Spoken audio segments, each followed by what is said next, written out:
রাধে রাধে বন্ধুরা, আমার মনের ঘর চ্যানেলে নতুন একটা পর্বে তোমাদের সবাইকে স্বাগত জানাই। আজ আমি তোমাদের সাথে শেয়ার করব শীতকালের শুরুতে আমি কিভাবে গোপুসোনার যত্ন নিই বা গোপুসোনার সেবা করি। ভিডিওটি তোমাদের যদি ভালো লেগে থাকে অবশ্যই লাইক করে দিও।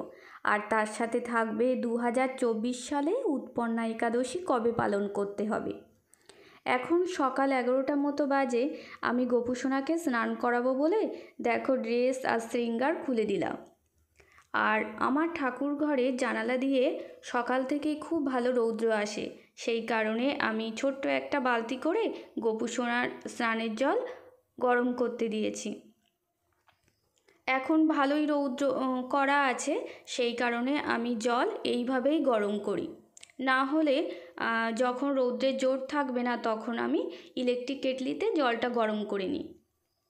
তো গোপুসোনাকে দেখো রৌদ্রের মধ্যে বসিয়ে স্নান করাবো, তার আগে গোপুসোনার গায়ে একটু গ্লিসারিন মাখিয়ে নিচ্ছি। তোমরা চাইলে তিলের তেল, ঘি, মধু, সাদা তেল দিয়েও গোপুসোনার গায়ে মাসাজ করতে পারো।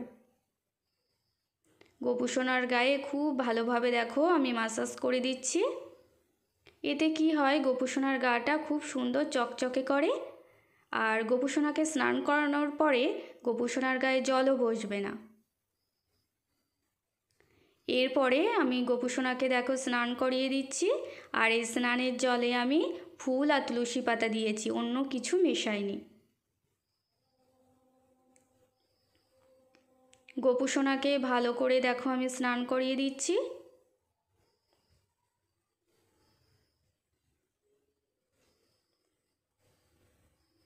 আর এই রৌদ্রের মধ্যে বসে গোপুসোনা কিন্তু স্নান করতে খুব ভালোবাসে। গোপুসোনা স্নান হয়ে গেলে তারপরে আমি স্নানের জল থেকে তুলে নিয়ে শৃঙ্গার করে দেব। আর এই স্নানের জলটা আমি পুকুরে অথবা কোনো ফুল গাছের গোড়ায় ফেলে দেব। গোপুসোনা স্নান হয়ে গেছে, এখন আমি টাওয়াল দিয়ে গোপুসোনার গাটা দেখো মুছিয়ে দিচ্ছি।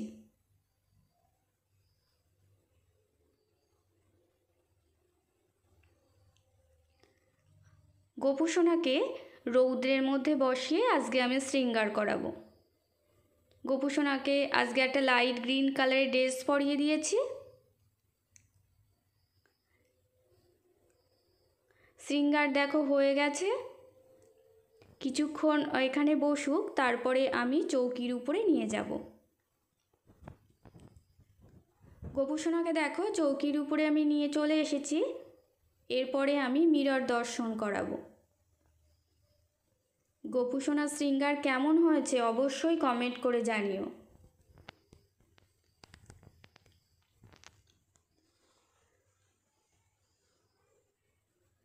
চন্দন সহ ফুল নিবেদন করলাম, আর চন্দন সহ তুলসী পাতা নিবেদন করে বললাম ওম গোপালায় নমঃ।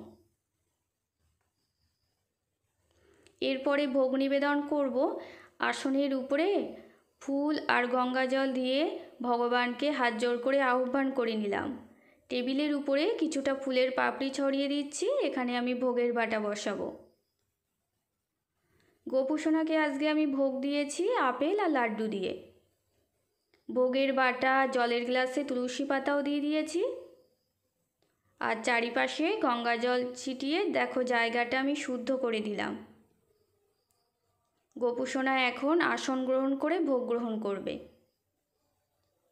এরপরে আমি ভোগ আরতি করব, তোমরা ভোগ আরতি দর্শন করে নাও। ধূপ প্রদীপ দিয়ে আমি ভোগ আরতি করব। সামনেই আসছে একাদশী ব্রত। অগ্রহায়ণ মাসের কৃষ্ণপক্ষের একাদশীর নাম উৎপন্না একাদশী। 2024 সালে উৎপন্না একাদশী পড়েছে 27শে নভেম্বর, 11ই অগ্রহায়ণ বুধবার। পরের দিন পালন করে ব্রত ভঙ্গ করতে হবে। 28শে নভেম্বর, 12ই অগ্রহায়ণ বৃহস্পতিবার। পালনের সময় হলো সকাল 6টা বেজে 13 মিনিট থেকে 9টা বেজে 56 মিনিট পর্যন্ত। এই সময়ের মধ্যে ভগবানের অন্নপ্রসাদ খেয়ে ব্রতভঙ্গ করতে হবে।